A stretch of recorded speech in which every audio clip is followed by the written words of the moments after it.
Vous regardez Nio d'Info, bonsoir et merci de nous rejoindre pour le plateau de l'invité. Le dernier rapport sur le développement humain a fait ressortir des progrès considérables réalisés par le Togo. Le pays s'est distingué premier dans l'espace UEMOA et quatrième dans la zone CEDEAO. Sandra Ablamba Johnson, ministre secrétaire générale de la présidence de la République, lors d'un atelier de dissémination avec les professionnels des médias sur l'IDH 2023-2024, a souligné que les performances du Togo en matière de développement humain ainsi que les facteurs des 10 progrès sont en phase avec la feuille de route gouvernementale Togo 2025. Je reçois sur ce plateau M. Begedoué Paneto. Bonsoir et bienvenue. Bonsoir Madame Gezere et merci de me donner l'opportunité de revenir sur l'indice de développement humain. Effectivement, nous allons en parler en détail. Vous êtes du ministère de la Planification, du Développement et de la Coopération, dont vous êtes le secrétaire général. Justement, l'IDH donc est un indice composite créé par le PNUD, Programme des Nations Unies pour le développement international, et avec pour objectif d'évaluer le développement humain dans les pays du monde et en se basant sur 3 critères. Déjà, dites-nous quels sont ces 3 critères principaux. Merci Madame Gezere. Donc, avant de parler des critères de l'indice du développement humain, il est important de revenir sur la définition même du concept du développement humain. Et pour dire que le développement humain est un processus qui doit conduire aux possibilités données aux individus, de sorte à faire du développement un développement participatif et inclusif. Et ces possibilités couvrent naturellement la santé, l'accès à la santé, l'accès à l'éducation, l'accès à l'emploi, l'accès aux revenus et également l'accès à un environnement propre. Et donc tout ceci résume que l'indice de développement donc repose sur 3 dimensions majeures, notamment la dimension de la santé, la dimension de l'éducation et le niveau de vie. Voilà donc les 3 critères sur lesquels repose l'indice de développement humain développé par le Programme des Nations Unies pour le développement pour évaluer donc le développement humain dans les différents pays. Et donc le rapport publié dernièrement place le Togo dans la zone UEMOA, premier et 4e dans la zone de la CEDEAO, bien devant le Cap-Vert, le Ghana et même le Nigeria. C'est donc une très bonne nouvelle? Madame Gezere, c'est une très bonne nouvelle. Et je pense que chaque Togolais et chaque Togolaise devait s'en réjouir. Et je voudrais profiter de l'occasion pour exprimer notre admiration au chef de l'État et lui rendre un hommage mérité pour sa vision de développement de notre pays. C'est également l'occasion de féliciter l'ensemble du gouvernement qui a mis en œuvre des réformes qui ont contribué à cette performance remarquable et également l'ensemble des acteurs de développement, chacun à son niveau, a apporté sa contribution pour cet exploit du Togo. Nous devons nous en réjouir. Justement, parlons de réformes. Quels sont alors les mécanismes mis en place par le gouvernement togolais pour obtenir ce classement de premier dans la zone UEMOA, 4e en CEDEAO? Parler des mécanismes, c'est revenir d'abord au fait que cette performance repose sur une vision, sur un leadership, comme je l'ai dit, au plus haut niveau de l'État, porté par le président de la République, et également une volonté politique.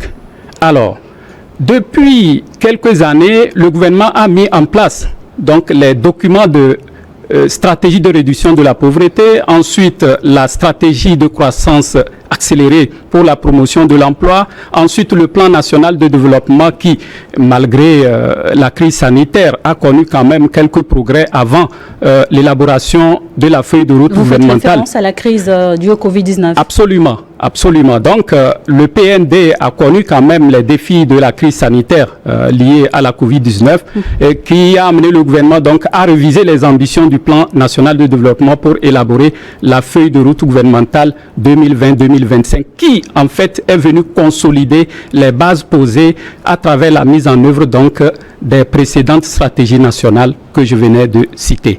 Et alors, si vous voulez, aujourd'hui, la vision portée dans la feuille de route est très claire, c'est de faire du Togo un pays en paix et une nation moderne avec une croissance économique durable et surtout inclusive. une croissance partagée, une croissance qui tient compte des populations les plus vulnérables. Après donc le PND se déroule la feuille de route gouvernementale. Le Togo aujourd'hui donc par l'IDH 23-24 du PNUD se classe en tout cas en une meilleure position. Mais est-ce à dire que le modèle de développement togolais est le meilleur dans la région? Par souci de modestie, je ne vais pas le dire, mais je dois tout simplement vous dire que le chef de l'État a fait un choix clair. Le choix d'un développement axé sur l'humain plutôt qu'un développement axé sur la croissance. Donc pour le gouvernement, ce n'est pas l'occasion de faire une croissance pour la croissance, mais faire une croissance qui puisse profiter aux populations togolaises. Donc une croissance partagée, une croissance inclusive. Et donc c'est ce qui est porté par la feuille de route et c'est ce qui est également la politique d'inclusion prônée par le chef de l'État. Monsieur le secrétaire général, les chiffres dans ce rapport indiquent par exemple que l'espérance de vie à la naissance est de 61,6 ans, la durée moyenne de la scolarisation 5 à 6 ans et le revenu brut par habitant 2214 $. Mais cet indice reflète-t-il réellement le niveau de vie du citoyen lambda togolais? Mais comme je l'ai dit, l'indice repose sur 3 dimensions, la santé, l'éducation, mais également le niveau de vie. Oui. Le niveau de vie qui est évalué à travers le revenu national brut. En réalité, un revenu national brut, lorsqu'il connaît une augmentation, suggère qu'on a beaucoup plus accès aux services et aux biens.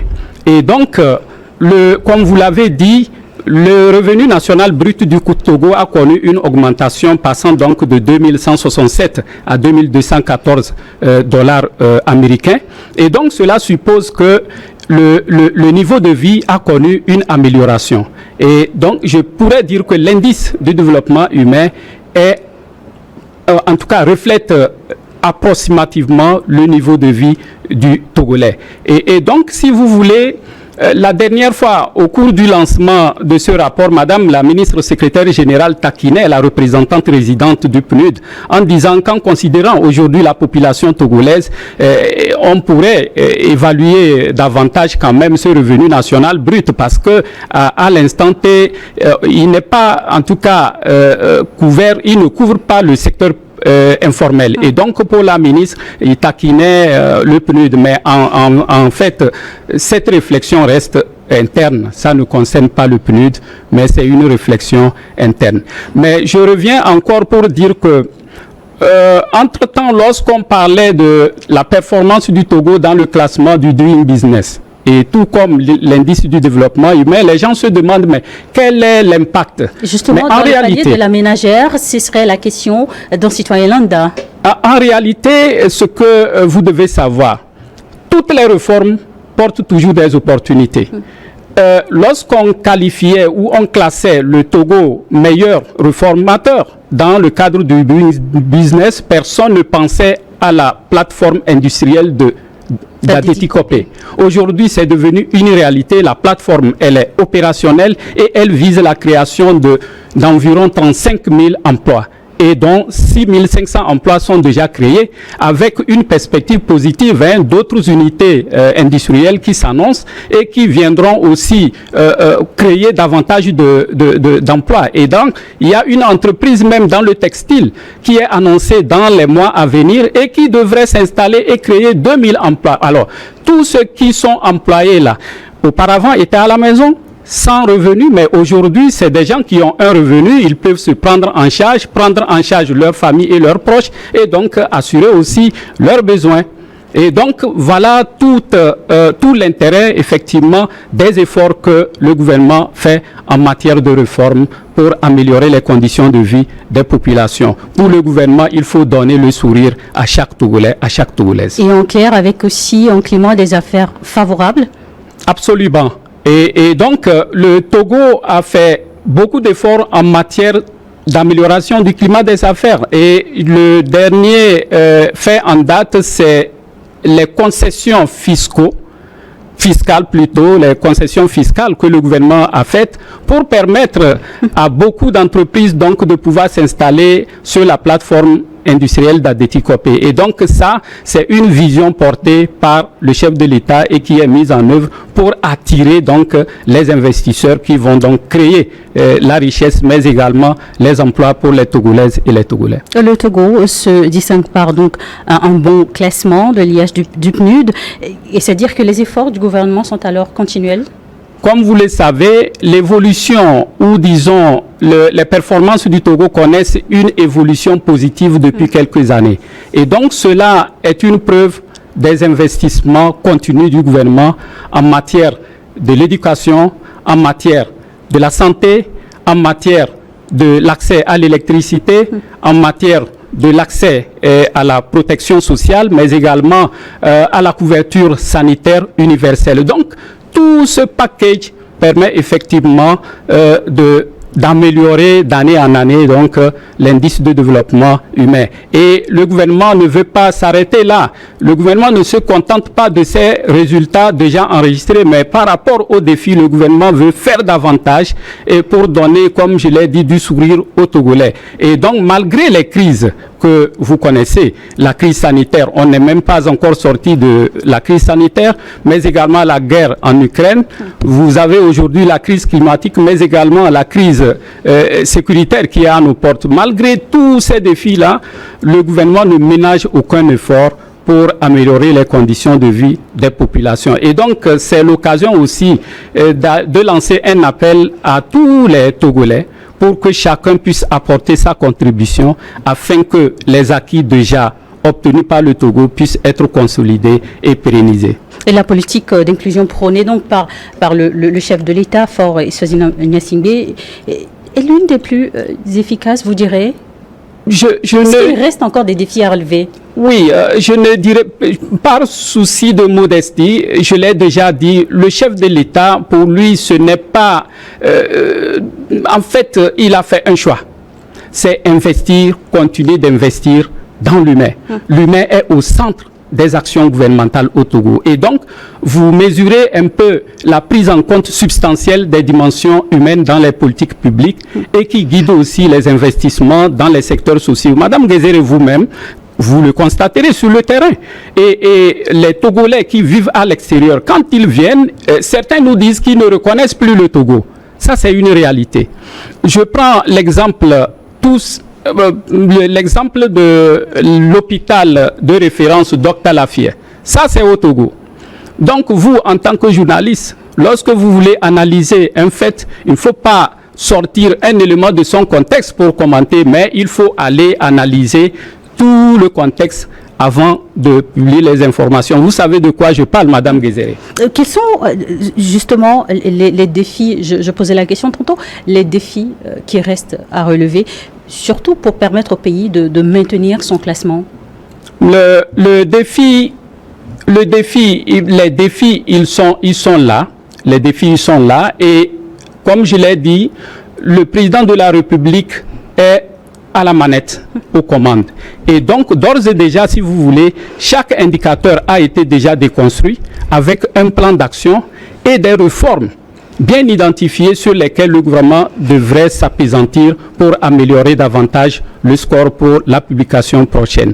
Et donc, ça vaut également pour les publications des autres institutions internationales, que ce soit le CPIA de la Banque mondiale, que ce soit l'agence Millennium Challenge Corporation, que ce soit bien d'autres évaluations. Donc, c'est le même mécanisme qui est mis en place et qui permet au Togo d'année en année donc de s'affirmer en tant que leader en termes de réforme. Le rapport du PNUD met également un accent sur des recommandations, ou sinon le rapport a également formulé des recommandations parmi lesquelles la nécessité de donner une place considérable aux jeunes et aux femmes.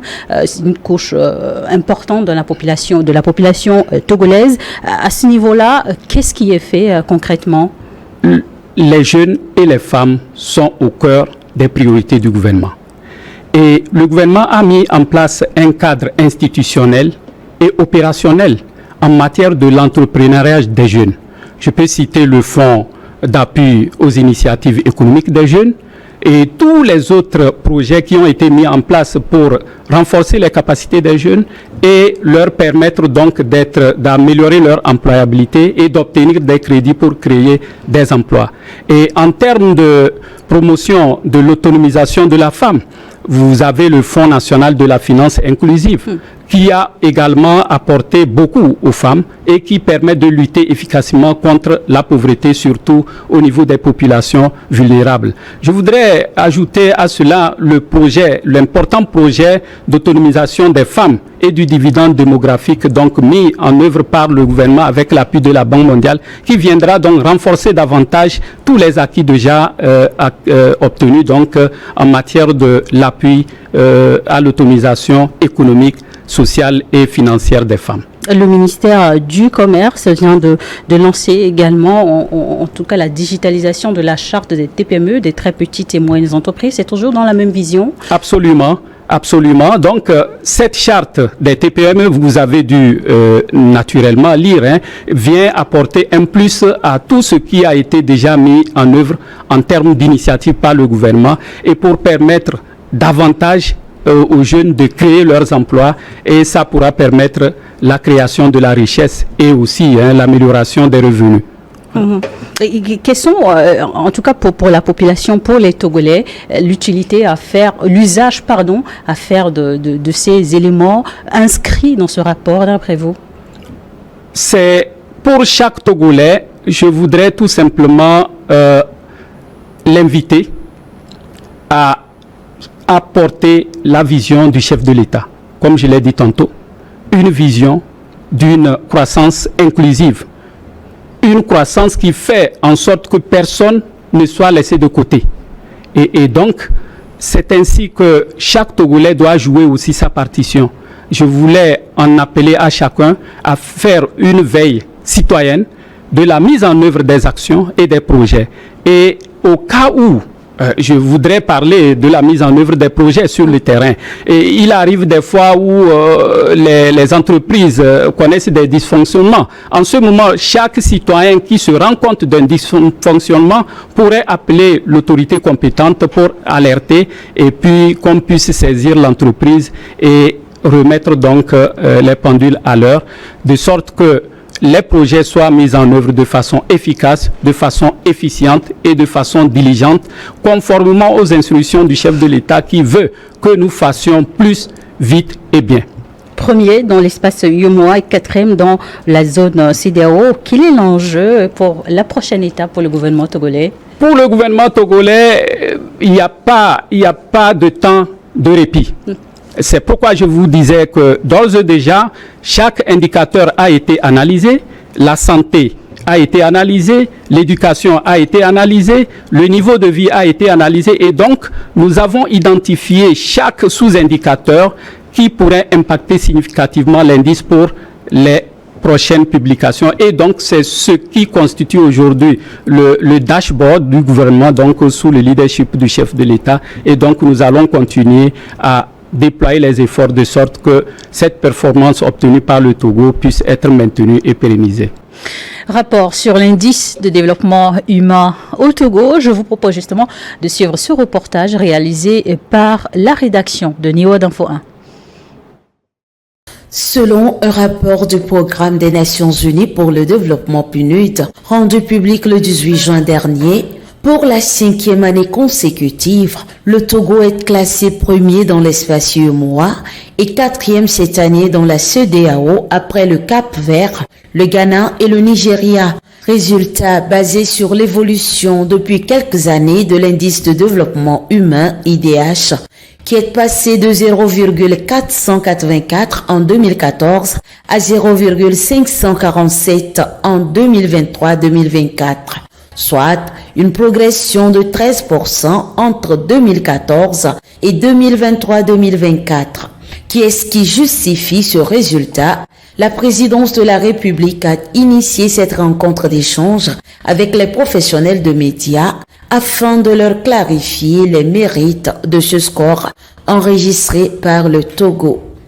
Les résultats que notre pays a eus n'est pas un hasard.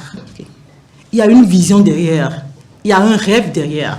Le pays, d'une manière ou d'une autre, est aussi victime des différentes crises. Mais malgré ce contexte difficile, notre pays a tenu bon.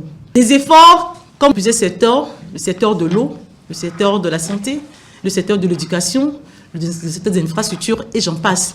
Le PNUD nous dira que ce sont ces données qu'eux, ils ont collectées. Et quand le Togo en produit, ils te diront que c'est un pays pauvre. Je ne suis pas sûr de ces chiffres. Et donc, eux-mêmes, ils ont leurs références. Donc, c'est une évaluation indépendante qui a conduit à ce résultat. L'initiative de cette rencontre est saluée par les professionnels des médias. Nous avons fait notre travail de journaliste sans toutefois comprendre sur quelle base le Togo a été noté pour obtenir ces rangs-là. Donc aujourd'hui, nous avons eu cette opportunité de voir le ministre secrétaire général de la présidente de la République nous expliquer, nous donner les raisons pour lesquelles le Togo a pu obtenir ces rangs-là. Et on s'est rendu compte que tout a été centré sur l'homme. Comme on l'a dit, les inquiétudes, c'est de voir comment faire en sorte que les Togolais puissent ressentir donc, le fruit de ces efforts-là sur le panier ou dans le panier de la ménagère. L'atelier là était très opportun pour nous les médias parce que ça nous a permis quand même de poser également certaines questions qui revenaient au sein de l'opinion et à ce que je sache, nous sommes plus ou moins aguerris aujourd'hui à partir de cette rencontre pour pouvoir mieux expliquer les informations que nous donnons sur cet indice-là qui est capital et qui traduit un peu le travail que le Togo fait en ce qui concerne l'amélioration des conditions de vie des populations. Depuis plusieurs années, en passant par la santé, l'éducation, les secteurs de l'eau, de l'électricité, le Togo connaît de grandes évolutions d'après les premiers responsables du pays, comme en témoigne le dernier rapport sur l'indice du développement humain. En détail sur ce classement du Togo au premier rang dans l'espace UEMOA et quatrième dans la zone CEDEAO, l'indice donc du développement humain. On peut donc espérer que l'impact soit beaucoup plus significatif et prenne en compte encore le panier de la ménagère. Vous l'avez en tout cas donné de bon espoir. Il y a de bon espoir et il faut que chaque Togolais puisse s'approprier la vision du Togo. Un Togo en paix, une nation moderne avec une croissance inclusive et durable. Monsieur Begedoué Paneto, vous êtes donc du ministère de la Planification, du Développement et de la Coopération et vous êtes le secrétaire général. Merci d'être passé sur Niwa d'Info. Merci à vous également de nous avoir suivis dans l'invité du jour.